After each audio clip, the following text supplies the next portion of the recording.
going to be our very first lecture on the trigonometry portion of BSc first year, and the first chapter of this trigonometry portion is De Moivre theorem and its application. So let's begin. De Moivre theorem से पहले कुछ recall करवा दें. हम लोग class 12th में पढ़े होंगे कॉम्प्लेक्स नंबर. कॉम्प्लेक्स नंबर किस फॉर्म में होता था? z is equals to a plus i b के फॉर्म में, जहाँ a r cos theta, b r sin theta, और इस r को हम डिफाइन करते थे मॉड्यूल्स और मॉड z को डिफाइन करते थे एम्पलीट्यूड. z की वैल्यू हो जाती थी theta which is equals to tan inverse b by a. तो अब चूँकि ये क्यों बताएं, ये इसलिए क्योंकि अभी डे मोइव्रे थ्योरम हम जब देखेंगे तो वो कुछ इसी फॉर्म का दिखेगा, a प्लस आई बी के फॉर्म में, जहाँ पे a हम cos थीटा लेंगे और b आई sin थीटा लेंगे. ठीक है, तो डे मोइव्रे थ्योरम होता क्या है कि cos theta plus i sin theta पे पावर n है तो उसकी वैल्यू क्या होगी, वो होती है cos n theta plus i sin n theta, and this is called de Moivre theorem. इसका एक्सपांसन हम ऐसे करते हैं और यही डे मोइव्रे थ्योरम है. अगर यहाँ पे माइनस हो जाए तो that will be equals to cos theta minus i sin theta whole पे power n, which will be equals to cos n theta minus i sin n theta, जहाँ पे n हमारा कोई भी होल नंबर हो सकता है, इंटीजर हो सकता है एंड इवन फ्रैक्शन भी हो सकता है. ठीक है, अब इस डे मोइव्रे थ्योरम का एप्लीकेशन क्या है? तो मेनली इस चैप्टर में हमें 3 एप्लीकेशन देखना है. सबसे पहला एप्लीकेशन जो है वो किसी भी इक्वेशन का रूट फाइंड करना है. अब वो कैसे करेंगे? जैसे कि अगर हमारे पास ये क्वेश्चन है कि 1 पे पावर 1/3 इसका रूट क्या होगा, तो हमको पता है ये क्यूब रूट ऑफ यूनिटी है.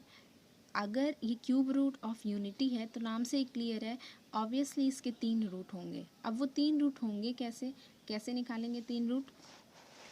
तो वो उसको निकालने के लिए 1 इज इक्वल्स टू हम लिख सकते हैं cos 2 के पाई प्लस आई sin 2 के पाई.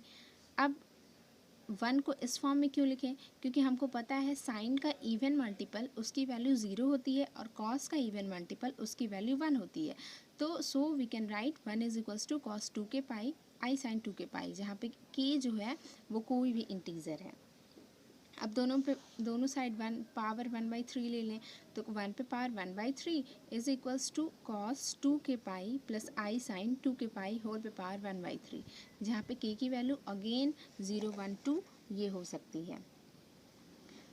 और अगर हम यहाँ पे डे मोइव्रे थ्योरम लगा दें तो ये वैल्यू जो है वो हमारी हो जाएगी 1 पे पावर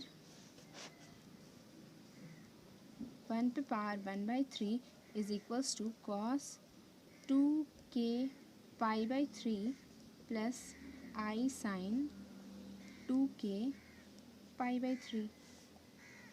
अब अगर k की हम वैल्यू रखते जाएं, जैसे हमें पता है k की वैल्यू जो है वो 0, 1, 2 डॉट डॉट ये है, तो k की वैल्यू हम रखते जाएं तो अगर k की वैल्यू 0 रखेंगे तो हमें रूट मिलेगा क्या? अगर 0 रखेंगे तो k की वैल्यू 0 रखेंगे तो ये cos 0, ये sin 0, sin 0 0, cos 0 1.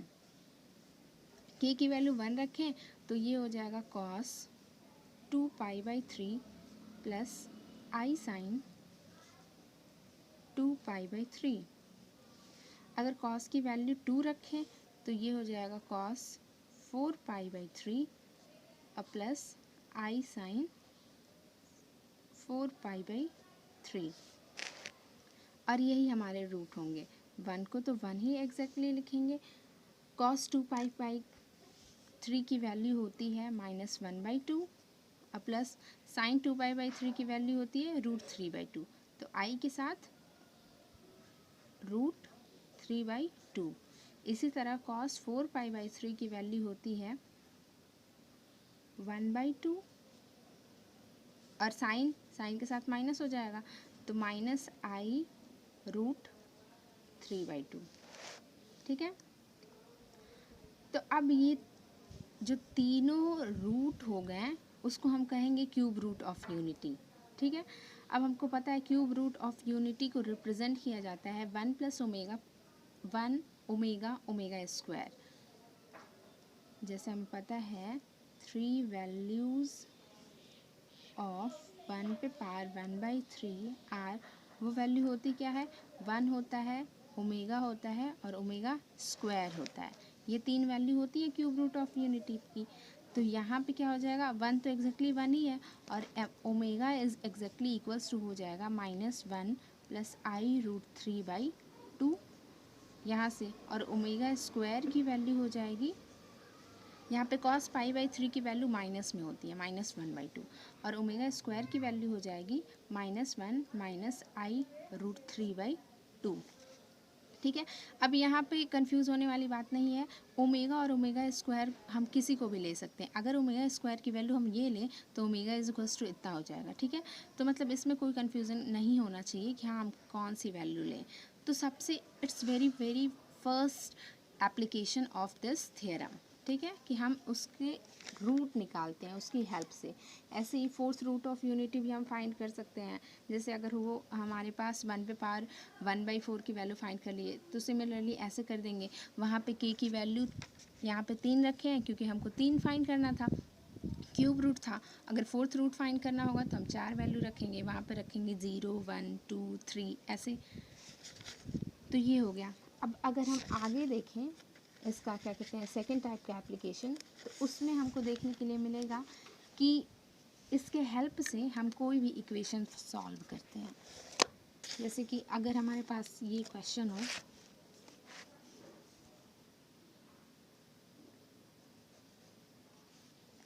कि using de Broglie theorem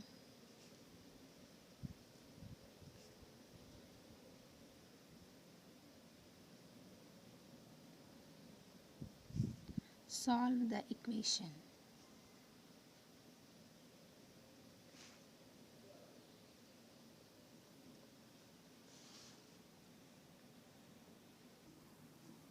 solve the equation. और इक्वेशन क्या है हमारा, x से पावर 7 प्लस x से पावर 4 प्लस x से power 3 plus 1 is equals to 0। ये इसका सेकेंड एप्लीकेशन है, ठीक है। थर्ड 3 एप्लीकेशन है इसके, सेकेंड बता रहे हैं, इसके बाद से थर्ड बताएंगे। मेनली 3 एप्लीकेशन इस थ्योरम के हमको देखने को मिलते हैं। तो फर्स्ट तो क्यूब निकालना रूट निकालना होता है। अब सेकेंड de Broglie थ्योरम्स के हेल्प से किसी भी इक्वेशन को सॉल्व करना होता है। तो वो सॉल्व कैसे करेंगे, जैसे ही हमारे पास ये इक्वेशन है इसको सॉल्व करना है तो सबसे पहले इस इक्वेशन को हम लिख सकते हैं, अगर इन दोनों में से x पावर 4 कॉमन ले लें तो ये हो जाएगा x पावर 4, यहाँ पे हो जाएगा x³ + 1 और यहाँ पे plus x³ + 1 is equals to 0। Again यहाँ पे हम x³ + 1 और यहाँ पे x power 4 + 1 is equals to 0, ये ऐसे कर सकते हैं। अब हम देख रहे हैं ये दोनों नंबर मल्टीप्लाई के फॉर्म में है और इक्वल टू 0 है। इट मीन्स कि अगर दो नंबर प्रोडक्ट के फॉर्म में होते हैं और उन दोनों का प्रोडक्ट जो 0 होता है तो उसमें से कोई एक वैल्यू 0 होती है, या तो ये 0 होगा या तो ये 0 होगा। तो इसको इक्वेट कैसे करेंगे, एक बार इसको लेके 0 हम सॉल्व करेंगे, एक बार इसको 0 लेके सॉल्व करेंगे और देखेंगे क्या आएगा, ठीक है। तो वो कैसे करेंगे हम,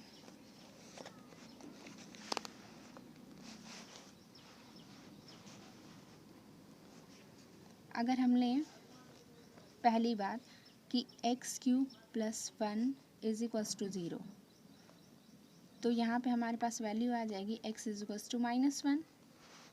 अब x इज इक्वल्स टू -1 के लिए हम रिप्रेजेंट कर सकते हैं, x³ की वैल्यू अगर -1 है तो ऑब्वियसली x की वैल्यू -1 हुई होगी, क्योंकि क्यूब माइनस है तो x भी माइनस होगा।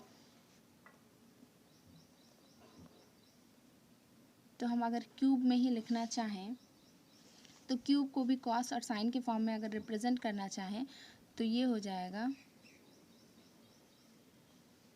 cos 2k + 1 pi plus I sin 2k + 1 पाई।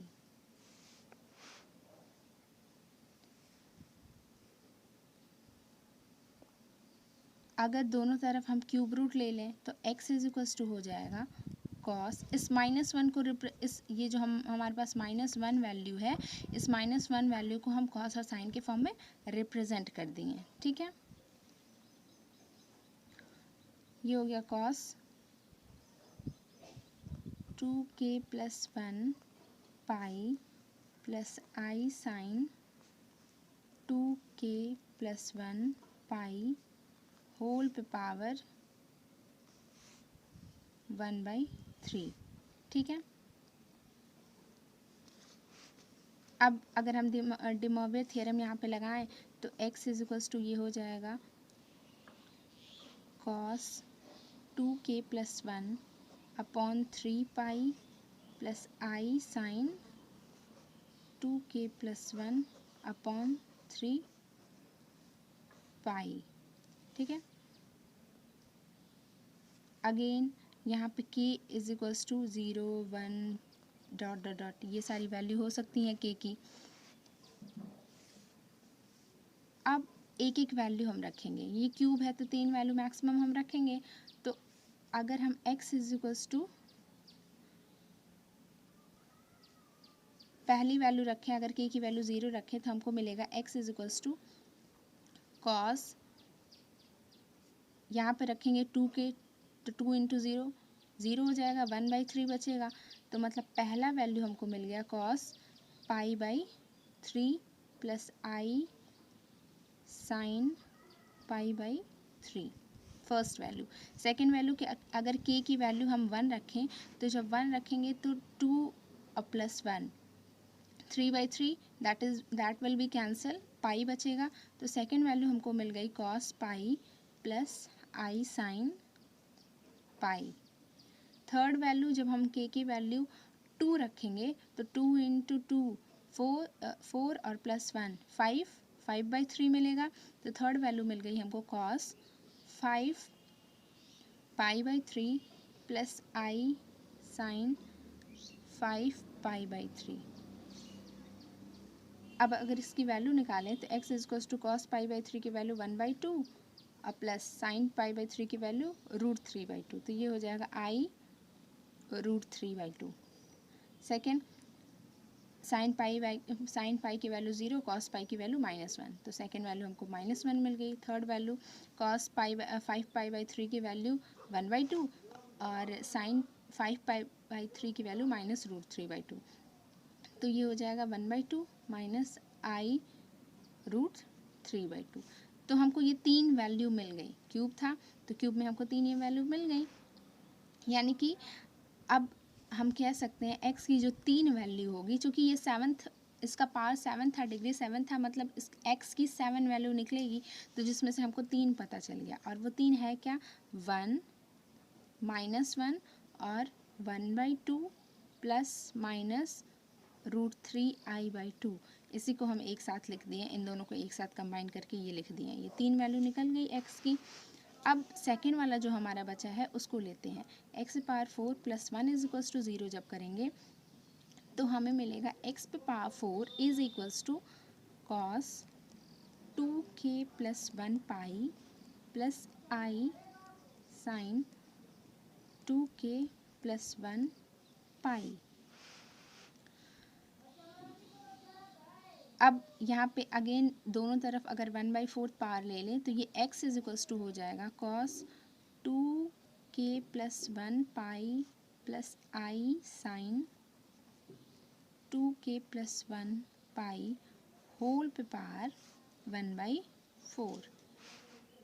ठीक है, और अगर हम डे मॉर्वियस थ्योरम का यहाँ पे यूज़ कर दें तो ये हो जाएगा x is equals to cos 2k + 1 upon 4 pi plus i sine 2k + 1 pi upon 4।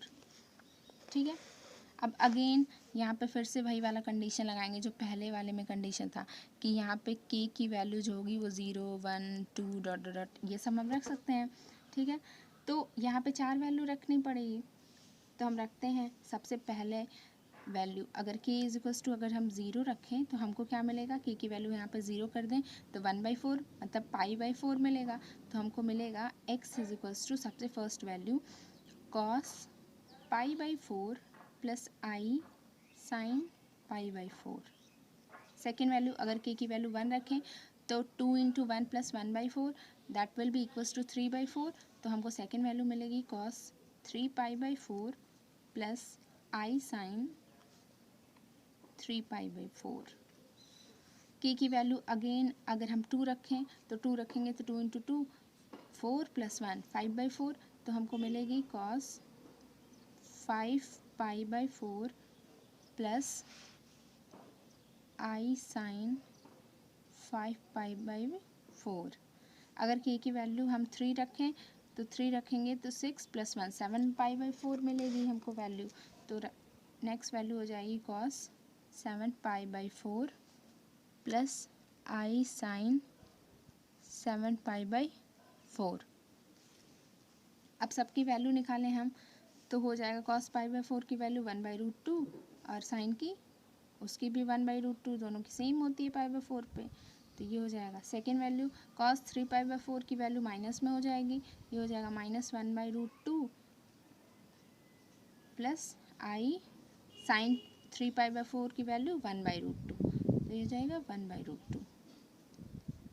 ये वैल्यू निकालना तो सारा हम लोग 12th में सीखे ही हैं। cos 5 पाई/4 की वैल्यू हो जाएगी 1/√2 और साइन की माइनस में हो जाएगी पाई/4 की वैल्यू माइनस i 1/√2। 7 पाई/4 की वैल्यू हो जाएगी cos की 1/√2 और साइन वाली माइनस हो जाएगी i 1/√2। ये सारा वैल्यू। अब ये जो वैल्यू निकल गई इसको अगर हम एक फॉर्म में लिखना चाहें तो हम लिख सकते हैं 1 प्लस i अपॉन √2। इसको लिख सकते हैं -1 प्लस i अपॉन √2। इसको लिख सकते हैं -1 माइनस i अपॉन √2 और इसको लिख सकते हैं 1 माइनस i अपॉन √2। ठीक है, तो मतलब अगर हम चाहें तो इन दोनों को कंबाइंड फॉर्म में लिख सकते हैं, इन दोनों को कंबाइंड फॉर्म में लिख सकते हैं।